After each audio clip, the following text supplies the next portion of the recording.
Everyone, कैसे हैं आप सब। आई होप आप सब एकदम बढ़िया होंगे। मैं भी एकदम बढ़िया हूँ। तो हमने क्लास 11th की अकाउंट स्टार्ट की हुई है, जिसमें हमने अब तक 11 चैप्टर्स कंप्लीट कर लिए हैं।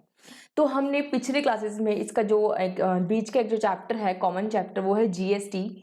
जीएसटी हमने स्टार्ट किया था कि अकाउंटिंग ऑफ जीएसटी हम कैसे करते हैं, जीएसटी की अकाउंटिंग हम कैसे करते हैं। तो क्या रहता है, मेरे पास में मैंने आपको कुछ परचेजेस और सेल्स की एंट्री सिखाई। थोड़ा सा रिकैप्चुलेट करते हैं जो हमने अभी तक सीखा। हमने अभी तक क्या सीखा? हमने सीखा कि जीएसटी गुड्स और सर्विसेज टैक्स होता है, जो गुड्स की सप्लाई पर या सर्विसेज की सप्लाई पर या दोनों की सप्लाई पर लगाया जाता है। ठीक है, ये हुई बात। फिर मैंने कहा था जीएसटी मेरे पास एक इंट्रा स्टेट अगर ट्रांजैक्शन होती है, इंट्रा स्टेट सप्लाई होती है, तो सीजीएसटी और SGST, intra state transaction means with in the state अगर आप सप्लाई करते हो तो उस केस में आपके पास सीजीएसटी भी लगता है और एसजीएसटी भी लगता है। दैट इज सेंट्रल जीएसटी और स्टेट का जीएसटी। और यही अगर आप इंटर स्टेट ट्रांजैक्शन करते हो, यानी आउटसाइड दी स्टेट अगर ट्रांजैक्शन करते हो, तो उस केस में आपके पास एक सिंगल टैक्स लगता है, उसका नाम होता है IGST, where I stands for integrated GST. और यहाँ सी का मतलब है सेंट्रल जीएसटी और एस का मतलब है स्टेट जीएसटी। जब आप with in the state supply करोगे तब ये दोनों टैक्सेस एप्लीकेबल होते हैं, और जब आप आउटसाइड द स्टेट सप्लाई करते हो, किसी दूसरे स्टेट में अगर आप सप्लाई करते हो, तो उस केस में आपके पास इंटीग्रेटेड जीएसटी लगाया जाता है। आई होप यहां तक आपको समझ में आ रहा है। ठीक है, अब इसके बाद हमने क्या सीखा? उसके बाद हमने इसकी जर्नल एंट्री सीखी। क्या सीखा जर्नल में? अगर थोड़ा सा मैं ब्रीफ करूं तो हमने अब तक परचेजेस की एंट्री सीखी, ठीक है, सेल्स की एंट्री सीखी, परचेज रिटर्न की एंट्री सीखी, सेल्स रिटर्न की एंट्री सीखी। Purchases, sales, purchase return and sales return क्या एंट्री होती है? जब हम परचेज करते हैं तब एंट्री होती है purchase account debit to bank, अगर आपने पे किया है, कैश परचेज किया है। अगर आपने क्रेडिट परचेज किया तो purchase account debit to creditor. लेकिन क्योंकि आपने जीएसटी भी दिया है तो वो आपका क्या बन जाएगा? इनपुट जीएसटी, वो आपका एसेट बन जाएगा। इस बारे में हमने पिछले क्लासेस में डिटेल डिस्कशन किया है, तो उसी को कंटिन्यू करते हुए जो हमने पे किया है टैक्स, वो मेरा क्या बन जाता है? एसेट। तो इनपुट सीजीएसटी, अगर इंट्रा स्टेट है तो इनपुट सीजीएसटी और इनपुट एसजीएसटी क्या बन जाएगा? ये मेरे एसेट्स बन जाते हैं। ठीक है, तो purchase account debit, input CGST account debit, input SGST account debit to bank और क्रेडिटर, ये एंट्री होती है परचेज की। अगर परचेज रिटर्न करना हो तो इसी एंट्री को हमने क्या कर देना है? रिवर्स। ठीक है, और सेल्स की एंट्री करनी हो तो एंट्री क्या जनरली एंट्री होती है? Bank oblique debtor. अगर क्रेडिट सेल है तो बैंक अकाउंट डेबिट और debtor account debit to sales. But क्योंकि आपने टैक्स भी कलेक्ट किया है तो वो आपकी क्या है? लाइबिलिटी। तो आपको उस टैक्स को बोलते हैं आउटपुट सीजीएसटी और टू आउटपुट एसजीएसटी। तो आपको क्या बनाना पड़ेगा? उसे अपनी लाइबिलिटी। ठीक है, तो मैंने इन टैक्सेस को बनाया अपनी लाइबिलिटी। सेल्स रिटर्न की एंट्री होगी तो इसकी क्या हो जाएगी? रिवर्स। यहां तक हमने अच्छे से सीख लिया। ठीक है, अब एक चीज और मैंने आपसे डिस्कस की थी, वो क्या थी कि जब हम गुड्स किसी को दे देते हैं, जब भी गुड्स चले जाते हैं, कैसे? By way of purchase return, by way of donation और charity, by way of free distribution, किसी भी तरह से अगर गुड्स जाते हैं तो उनके साथ के साथ क्या चली जाती है? इनपुट टैक्स भी चला जाता है। ऑब्वियसली जब गुड्स ही नहीं है तो उसका टैक्स भी नहीं है। इसी बात पर हम एक एग्जाम्पल करेंगे, ठीक है। तो मेरे पास जो एग्जाम्पल है वो है ये क्वेश्चन है मेरे पास, और ये क्वेश्चन है आपकी टीएस ग्रेवाल से, ठीक है। मैं ये बात अपनी हर वीडियो में बोलती हूँ कि आपके पास में भले ही टीएस ग्रेवाल है या नहीं है, या कोई भी अदर बुक है, ये मैटर नहीं करता। कॉन्सेप्ट समझो, क्लास से आप किसी भी बुक का कोई भी क्वेश्चन कर सकते हो, तो फील फ्री और कॉन्सेप्ट को समझो, ठीक है। चलो, इलिस्ट्रेशन नंबर 3 क्या बोलता है?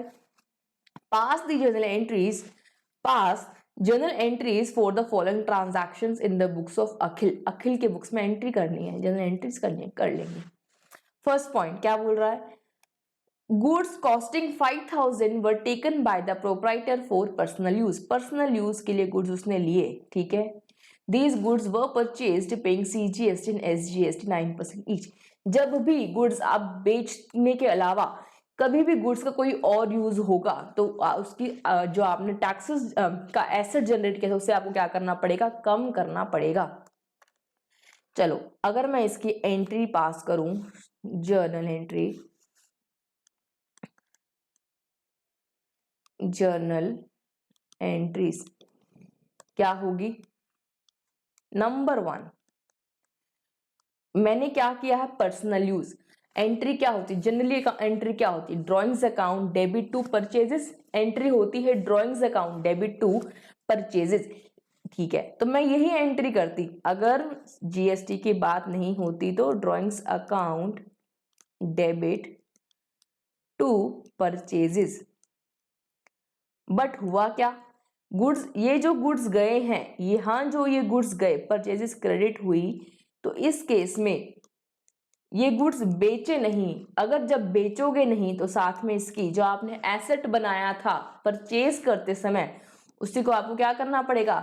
कैंसल। तो क्या लिखोगे? क्रेडिट करोगे इनपुट CGST और इनपुट SGST। एसेट को हमने क्या कर दिया? कम कर दिया।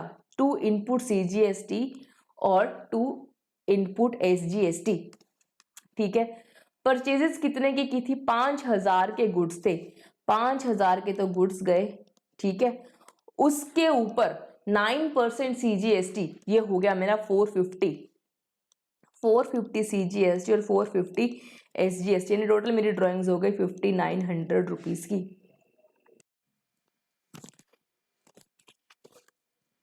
ठीक है। तो ये एंट्री हुई मेरी फर्स्ट वाली। जब भी गुड्स क्रेडिट होते हैं, परचेजेस अकाउंट क्रेडिट होता है, तो जब परचेज के समय आपने एसेट क्रिएट किया था, वही आपको एसेट को रिड्यूस करना है जब भी गुड्स आपके यहां से जाएंगे, ठीक है। चलो आगे, goods costing ₹2000 were given as donation. Donation दे दिया, गुड्स चले गए, बेचा नहीं। यहां भी आपने गुड्स को बेचा नहीं था फर्स्ट ट्रांजैक्शन में, सेकंड में भी आपने बेचा नहीं है। तो जब बेचोगे नहीं, उस केस में आपको क्या करना पड़ेगा? इनपुट टैक्स क्या करना पड़ेगा? रिवर्स करना पड़ेगा, उसको क्रेडिट करना पड़ेगा, ठीक है। यहां भी रिवर्स करना पड़ेगा और यहां भी रिवर्स करना पड़ेगा। अच्छा, जो 2000 के गुड्स हमने डोनेशन दिया है, वो हमने 9% ईच CGST और SGST पे करके लिया था, ये वो बोल रहा है ना। तो एंट्री क्या होगी इस केस में? डोनेशन दिया तो डोनेशन अकाउंट डेबिट, डोनेशन मेरा एक्सपेंस हुआ। मैंने डोनेशन पैसों में नहीं दिया, कैश नहीं दिया, मैंने गुड्स दे दिए, मैंने अपनी शॉप से कुछ गुड्स दे दिए, तो donation account debit to purchases. लेकिन जब गुड्स गए तो साथ में जाएगी उसकी इनपुट टैक्स क्रेडिट, जो हमने इनपुट एसेट्स जो हमने लिए थे, इनपुट एसेट जो हमने क्रिएट किया था, उसको क्या करना पड़ेगा? वापस से क्रेडिट। कितने की डोनेशन दी? 2000 रुपए के। 2000 के गुड्स अगर गए हैं तो 9% 180 और 180 यानी 2360 रुपीज की हमने क्या कर डोनेशन दिया है। यहां तक क्लियर? चलो, इसके बाद थर्ड पॉइंट है मेरे पास, goods costing 3000 were given as sample. यहां भी हमने बांट दिया, यहां भी हमने बेचा नहीं। तो जब बेचोगे नहीं तो ITC क्या होगी? रिवर्स, आईटीसी मतलब इनपुट टैक्स क्रेडिट, जो दूसरा नाम किसका होता है, इनपुट टैक्स का। तो इनपुट टैक्स आपको क्या करना पड़ेगा, रिवर्स करना पड़ेगा। जो 3000 के गुड्स,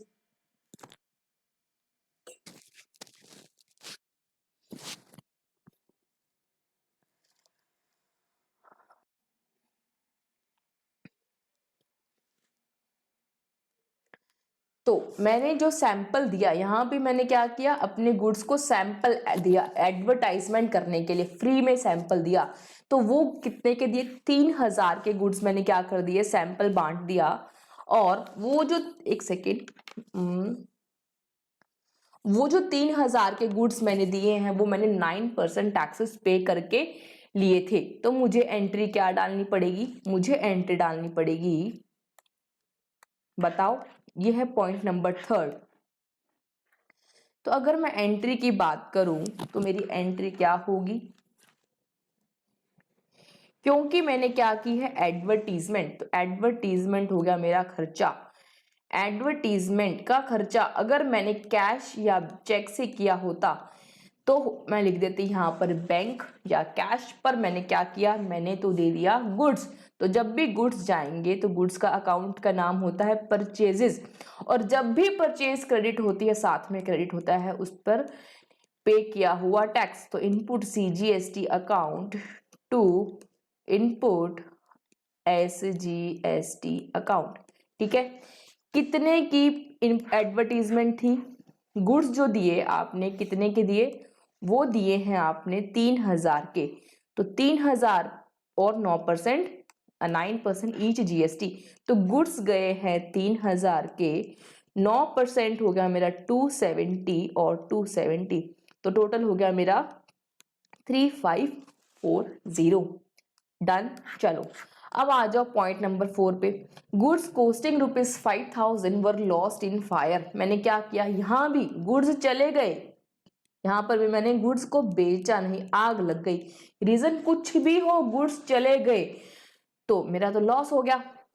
तो क्या खर्चा, क्या लिखेंगे, पॉइंट नंबर 4, अगर आपका लॉस हुआ तो loss of goods by fire, loss of goods by fire account debit. कितने के गुड्स आपके आग में जल के नष्ट हो गए, वो हो गए 5000 रुपए के।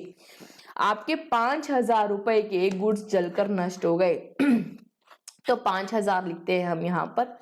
टू परचेजेस, जो गुड्स गए वो कितने की कॉस्टिंग थे, 5000, उस पर आपने क्या क्या कर रखा था, टैक्सेस पे कर रखे थे, इनपुट सीजीएसटी और इनपुट एसजीएसटी।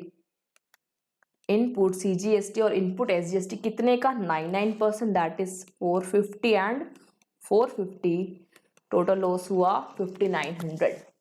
क्लियर। चलो पॉइंट नंबर 5 पे चलते हैं, ये हुआ मेरा। अगला है परचेज स्टेशनरी। स्टेशनरी परचेज की है मैंने, ठीक है जी, वेरी गुड, स्टेशनरी परचेज की है। तो स्टेशनरी परचेज की है 1000 रुपीज की, और हमने टैक्सेस भी पे किए हैं, सीजीएसटी और एसजीएसटी। ठीक है, कर सकते हैं एंट्री इसकी।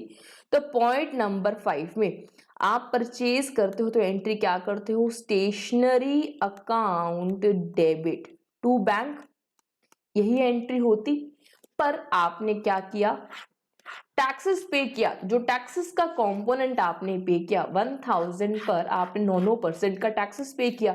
तो स्टेशनरी तो आई 1000 की, जो टैक्स लिया या टैक्स पे किया नहीं, वो आपने एसेट खरीद लिया। तो लिखो यहाँ पर input CGST, increase in asset को आपने क्या करना है, डेबिट। तो 9% आपका हो गया 90 rupees. Input SGST account debit, ये भी कितना हो गया 90, तो टोटल हो गया 1180। 1180 का क्या हो गया, पेमेंट आपने किया है। ठीक है, चलो नेक्स्ट पॉइंट वो है मेरा 6th पॉइंट, ये point done. Commission paid 9000 along with taxes of 9% each. Commission पे किया, साथ में आपने टैक्स भी पे किया है। तो जो आपने टैक्स पे किया है वो आपने एसेट खरीदा है उस टैक्स को, है ना। तो 6th एंट्री अगर हम करें तो कमीशन मेरा खर्चा, कमीशन के लिए मैंने पे किया, कमीशन मेरा खर्चा, लेकिन जो टैक्सेस के लिए पे किया वो मेरा एसेट, तो इंक्रीज इन एसेट को भी क्या करेंगे, डेबिट। टैक्स का नाम है, एसेट का नाम है इनपुट CGST और इनपुट SGST। ठीक है, कमीशन कितने की पे की आपने, कमीशन जो पे की है वो है 9,000 रुपीज के साथ में टैक्सेस है, तो आपने पे भी कर दी, तो कमीशन थी 9,000, 9% हो गया मेरा 810 और ये पूरा पेमेंट मैंने क्या कर दिया, पे कर दिया। मेरे पास कैलकुलेटर है तो मैं 9,000 प्लस 810 प्लस 810, तो ये हो गया 10,620 रुपए। क्लियर। चलो इसके बाद मेरे पास जो लास्ट पॉइंट है वो ये है, commission received 18,000 by cheque along with CGST and SGST at the rate 9% each. हमने कुछ पैसा रिसीव किया कमीशन का, जो मेरी इनकम थी, साथ में हमने टैक्सेस भी रिसीव किया। जो हम टैक्सेस रिसीव करते हैं वो मेरी इनकम नहीं, वो मेरी क्या होती है, लाइबिलिटी। तो बैंक अकाउंट डेबिट एंट्री क्या होगी, point number 7, bank account debit to income, commission नाम है उसका, टू कमीशन इनकम, और जो आपने पैसा रिसीव किया उसमें कुछ हिस्सा आपकी इनकम है, कुछ हिस्सा आपके क्या है, लाइबिलिटी, और लाइबिलिटी का नाम होता है आउटपुट CGST और to output SGST। Output CGST and output SGST, कितने की कमीशन रिसीव किया आपने, 18,000 रुपए की। तो आपकी इनकम जो है वो है 18,000 रुपए, उसका 9% अगर हम निकालें तो कितना हो गया ये हो गया मेरे पास 1620। तो टोटल मैंने कितना रिसीव किया, ये मैंने रिसीव कर लिया 21,240 रुपए। ठीक है, समझ आ रहा है आप लोगों को, आई होप आपको समझ आ गया होगा, क्योंकि मैंने ये सब बहुत बार रिपीट भी कर दिया है आप लोगों के लिए। फिर भी स्टिल अगर आपको कोई डाउट है तो please do comment in the comment section. ठीक है, मैं आपके डाउट्स जरूर पढ़ूंगी। ठीक है, तो चलो ये हुआ ये क्वेश्चन कंप्लीट। अब एक छोटा सा टॉपिक समझना आप, जो टॉपिक है अगला वो है, हेडिंग डालो रिवर्स चार्ज। तो what is reverse charge, GST में एक छोटा सा कॉन्सेप्ट है रिवर्स चार्ज। ये क्या होता है, देखो जनरली अभी तक हमने क्या किया, हम ये मान लेते हैं मिस्टर ए है और ये है मिस्टर बी। ठीक है, मिस्टर बी जब इनसे गुड्स परचेज करते हैं, ये इनसे गुड्स लेते हैं, परचेज करते हैं, तो ये बदले में इनको क्या देते हैं, पेमेंट देते हैं, यानी पैसा देते हैं। कैश से इन्होंने बैंक से पेमेंट कर दिया, परचेज किया, मान लेते हैं 1,000 रुपीज का, उसमें इन्होंने टैक्सेस लगाया 9% CGST और SGST, तो इन्होंने पेमेंट कर दिया 1180 का। लेकिन कुछ केसेस में क्या होता है, कुछ ऐसे केसेस हैं जहां पर अब यानी देखो इस केस में क्या हुआ, इस केस में मिस्टर बी ने गुड्स लिया और बदले में से 1180 रुपए दिए। मिस्टर ए क्या करेंगे, अपनी पॉकेट में, ये इनकी अगर पॉकेट है तो पॉकेट में वो रख लेंगे कितना, 1,000 रुपीज, और जो 180 है वो कहाँ जाएगा, गवर्नमेंट के अकाउंट में। ये जो मेरी गवर्नमेंट बैठी है, ये है गवर्नमेंट, मोदी सरकार है ना, तो गवर्नमेंट को जाएगा, कितना जाएगा, 180 रुपीज। सॉरी, यहाँ अगर मैं ऐसा लगेगा कि यहाँ से जा रहा है ना, तो जो 1180 इसने अपने इसको मिला, वो 1,000 रुपए अपनी पॉकेट में डाल देगा और 180 रुपए गवर्नमेंट को जमा करा देगा। अल्टीमेटली इनडायरेक्टली पैसे तो दिए इसने, यानी 1180 रुपए यहाँ से चले थे और इसके थ्रू यहाँ पर गवर्नमेंट को मिले, इनडायरेक्टली मिले हैं, इसलिए हम इसको बोलते हैं इनडायरेक्ट टैक्स। कि टैक्स बोर्न तो कोई और करता है लेकिन पे कोई और करता है। ठीक है, तो borne and paid by different persons, therefore GST is known as indirect tax. ठीक है, चलो ये अलग बात हो गई। अब हम क्या बात कर रहे हैं, अब जो रिवर्स चार्ज होता है इस केस में क्या होगा, इस केस में जो टैक्स पेयर होगा वो कौन होगा, वो मिस्टर बी ही होगा। यानी देखो मैं आपको एक बार फिर से बताऊं तो देखो, केस नंबर 1 ये था मेरा केस नंबर 1। केस नंबर में अगर मैं बताऊं पे और बोन, बताओ टैक्स पे किसने किया गवर्नमेंट को, वो किया मिस्टर ए ने, बाय मिस्टर ए। टैक्स बॉन्ड किसने किया, मतलब किसकी जेब से निकला पैसा, किसकी जेब से निकला, वो निकला था मिस्टर बी की जेब से, है ना, मिस्टर बी की जेब से निकला और मिस्टर ए के जरिए गवर्नमेंट तक पहुंच गया। अब रिवर्स चार्ज में क्या होता है देखो, अगर मैं रिवर्स चार्ज की बात करूं, कुछ ऐसे ट्रांजैक्शंस आपको क्वेश्चन में मेंशन करेगा कि रिवर्स चार्ज है या नहीं, आप समझो बस रिवर्स चार्ज में क्या होगा। देखो ये है, मान लेते हैं मिस्टर ए और ये है मिस्टर बी, ठीक है। मिस्टर बी ने इन्हें पे किया, किसी कोई मान लेते कोई ट्रांजैक्शन की जिसका इनको 1000 रुपीज देना था, और वो ट्रांजैक्शन अगर रिवर्स चार्ज में है तो मिस्टर बी क्या करेंगे, वो जो 180 का टैक्स है मिस्टर बी क्या करेंगे, गवर्नमेंट को जमा कराएंगे। यानी इस केस में तो मिस्टर बी क्या एंट्री करने वाले थे, परचेजेस। मिस्टर बी की अगर मैं बात करूं यहां पर, मिस्टर बी क्या एंट्री करते, परचेज की मैंने परचेज की मैंने 1000 रुपए की, इनपुट CGST 90 रुपए लगा, इनपुट SGST 90 रुपए लगा, और मैंने पूरे के पूरे पेमेंट किसको दी है, एक सेकेंड इसको मैं सही से लिख देती हूँ, 1000 रुपीज। तो पूरे के पूरे 1180 रुपए मैंने किसको दे दिए, ये दिए हैं मैंने मिस्टर ए को, payment made to mister A, है ना, टू मिस्टर ए। अब इस केस में क्या होगा, पेमेंट निकलेगी मेरी जेब से लेकिन 180 जाएगी गवर्नमेंट को और 1000 रुपए जाएगी मिस्टर ए को। This transaction is known as reverse charge.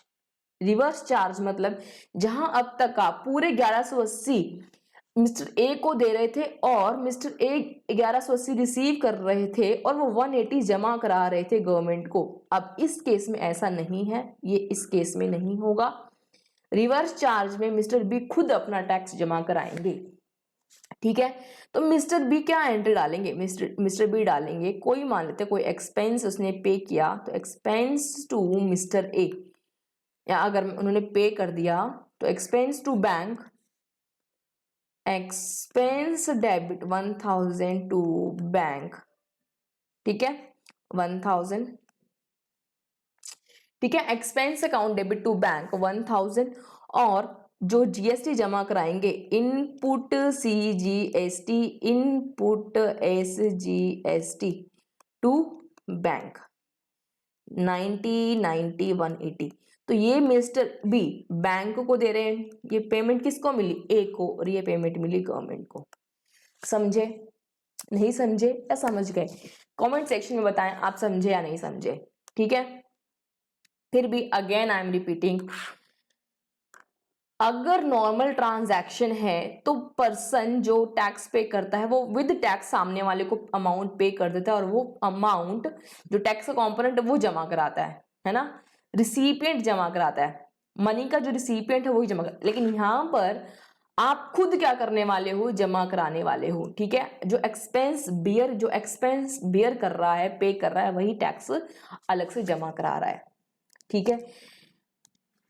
Normal transaction में क्या होता है, मैं इसको अलग से कलर से लिखती हूँ, मिस्टर बी नॉर्मल ट्रांजैक्शन में 1180 रिसीव करते, मिस्टर ए रिसीव करते, और मिस्टर ए क्या करते 180 गवर्नमेंट को दे देते, है ना। बट अगर जीएसटी अगर रिवर्स चार्ज में है तो वो 180 खुद जमा करवाएंगे, इनको मिस्टर ए को पेमेंट नहीं होगी, ठीक है। चलो अब एक क्वेश्चन करते हैं हम थोड़ा सा और क्लैरिटी के लिए। तो क्वेश्चन क्या है,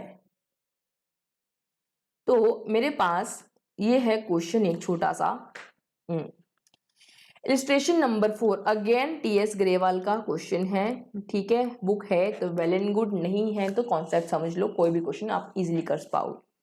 पास in entries for the following transactions in the books of Nimrat. Nimrat के लिए अपने को एंट्रीज पास करनी है, ठीक है। पहला point, machinery purchase ₹50,000 paying CGST at the rate 9% against cheque payment. बताओ कर पाओगे एंट्री इसकी खुद से? बिल्कुल। चलो क्या एंट्री होगी? मशीनरी खरीदी तो एसेट खरीदा।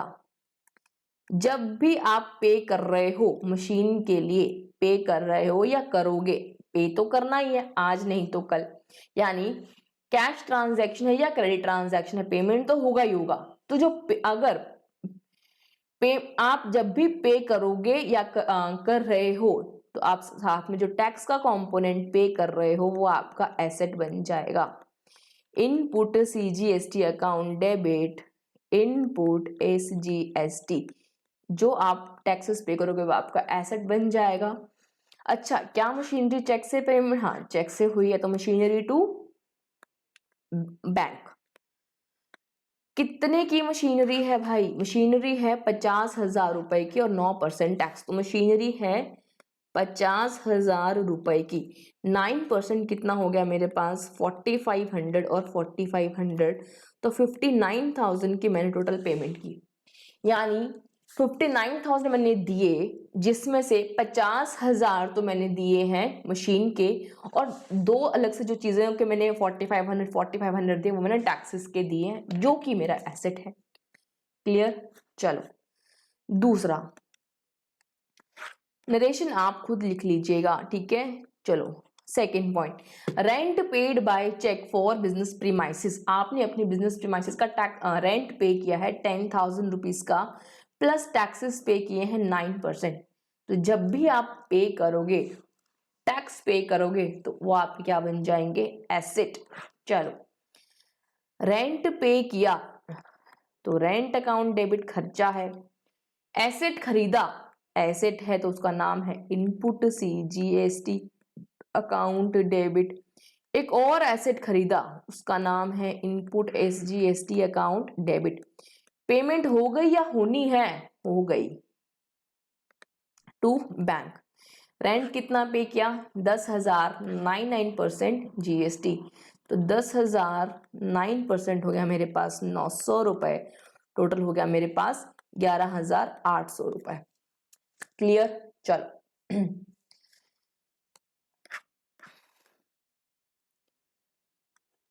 Telephone bill of ₹2,000 plus taxes at the rate 9% each paid in cash. Telephone bill pay किया, साथ में टैक्स भी पे किया। जो बिल पे किया वो मेरा खर्चा और जो टैक्स पे किया वो मेरा एसेट। चलो आ जाओ आगे। Third entry, telephone bill. Telephone bill कितने का था? ये था मेरा 2,000 रुपए का। इसके ऊपर टैक्सेस दिए, वो मेरे क्या हैं? एसेट, और एसेट का नाम इनपुट CGST और इनपुट SGST। इनपुट CGST और इनपुट SGST कितना? 2,000 पर 9% कितना होता है? 180 और 180।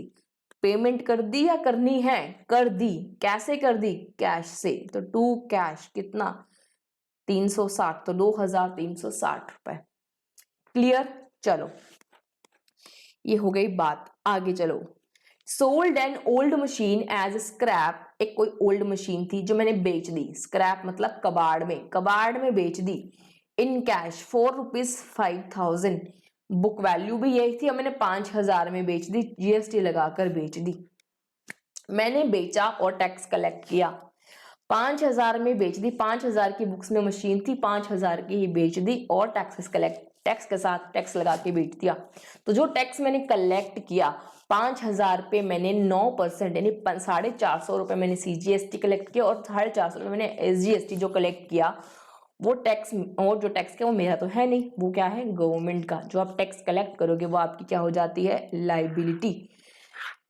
तो एंट्री नंबर 4, आपने कुछ बेचा और पैसा रिसीव किया, तो बैंक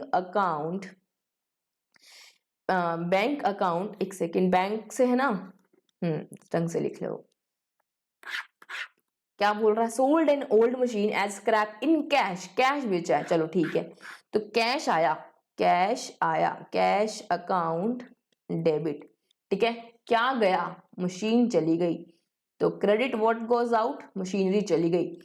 कैश क्या क्या आया, 5,000 रुपए तो मशीन के आए, 450 रुपए, 450 रुपए 5900 मैंने रिसीव किए, जिसमें से 5,000 की तो मशीनरी दे दी मैंने उसको, जो लिया बदले में 5,000 की मशीनरी दे दी, और जो 900 रुपए कलेक्ट किया वो मेरा आउटपुट लाइबिलिटी और लाइबिलिटी का नाम है to output CGST and output SGST। कितना हो गया मेरे पास, 450 एंड 450, ठीक है।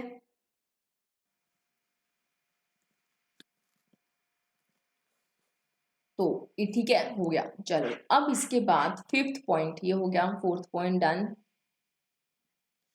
अगला है paid restaurant bill of refreshment. अब जब भी आप कुछ पे करोगे, टैक्स पे करोगे, और जो टैक्स पे करोगे वो आपका क्या हो जाएगा, एसेट। बारी बार आई एम रिपीटिंग बिकॉज आपको याद हो जाए।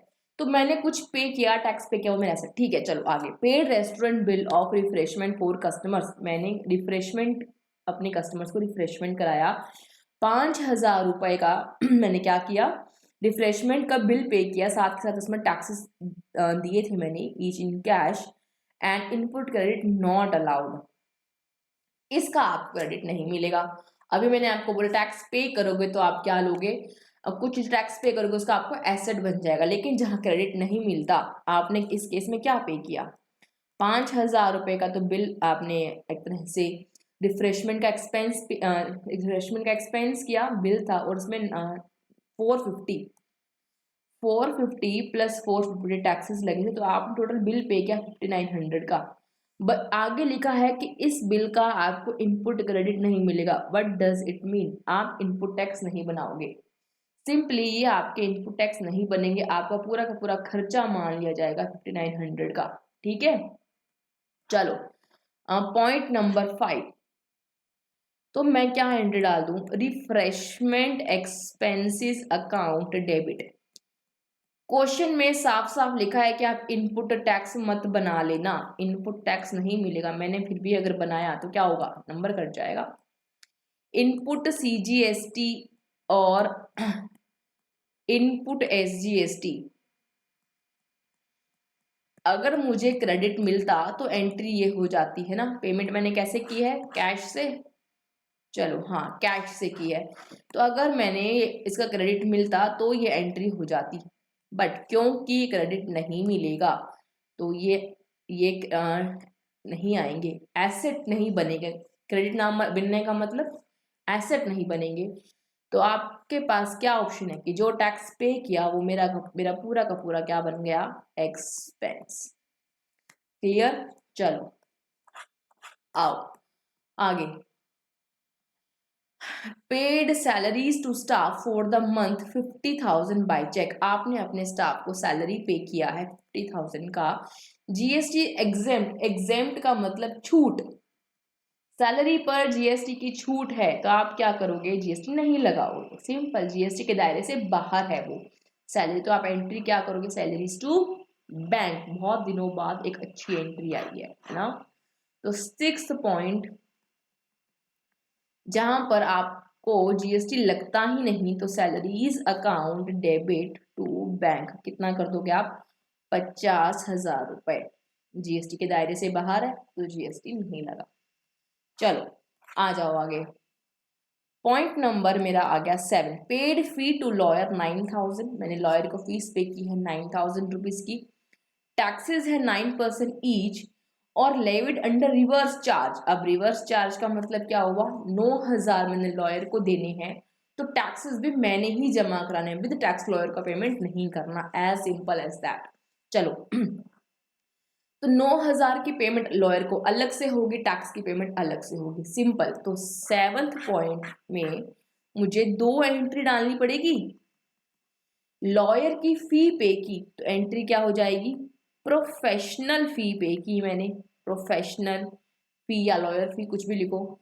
अकाउंट डेबिट, कितने की प्रोफेशनल फी थी, 9,000 रुपए मैंने उसको दिए, तो professional fee account debit to, कैसे दोगे? ये फीस आपने कैसे दी है? चेक से दी है, बैंक से दी है? मान लेते हैं ये आपने कैसे दी है? कैश में दी है, कुछ नहीं बोला। टू कैश 9,000, और आप ही लॉयर को पे कर रहे हो, आप ही किसको दोगे? गवर्नमेंट को। दूसरी entry, input CGST account debit, input SGST account debit to cash या टू बैंक, जो भी। 9% कितना होता है इसका? 810 तो 810 ये हो गया मेरे पास 1620 रुपए। क्लियर? यही रिवर्स चार्ज में है, तो रिवर्स चार्ज में है तो दो एंट्री हुई है, दो एंट्री। अगर रिवर्स चार्ज में ना होती तो इसकी हम कर देते combined entry, combined entry if not under reverse charge mechanism. Clear? चलो आगे आ जाओ। नेक्स्ट पॉइंट और लास्ट पॉइंट, एडवर्टीजमेंट एक्सपेंस 40,000 का plus taxes paid by cheque. Simple entries. 8th point, simple, very simple. Advertisement का खर्चा पे किया, साथ में टैक्स भी पे किया। जो टैक्स पे करोगे वो आपका एसेट बन जाएगा, जो टैक्सेस पे करोगे वो आपका एसेट बन जाएगा। ठीक है, तो एंट्री क्या होगी? Advertisement expense account debit, input CGST account debit, input SGST account debit to bank, है ना। 40,000 की एडवर्टीजमेंट की है, 9% हो गया मेरे पास 3600 रुपए। CGST और SGST टोटल कितना हो गया? 47,200 being advertisement expenses paid along with CGST and SGST, ये इसकी नरेशन हो जाएगी। ठीक है, तो चलो आपको समझ में आ गया होगा। कहीं भी कोई भी डाउट हो तो प्लीज मुझे कमेंट करना और खुद से जरूर रिवाइज करना पहले। ठीक है, वीडियो को पूरा देखना, अच्छे से समझना। इसके पहले वीडियोस देखोगे ना GST के, तब आपको ये क्लास समझ में आएगी। ठीक है, तो आज के लिए इतना ही, मिलते हैं अगली क्लास में। So bye and see you in the next class.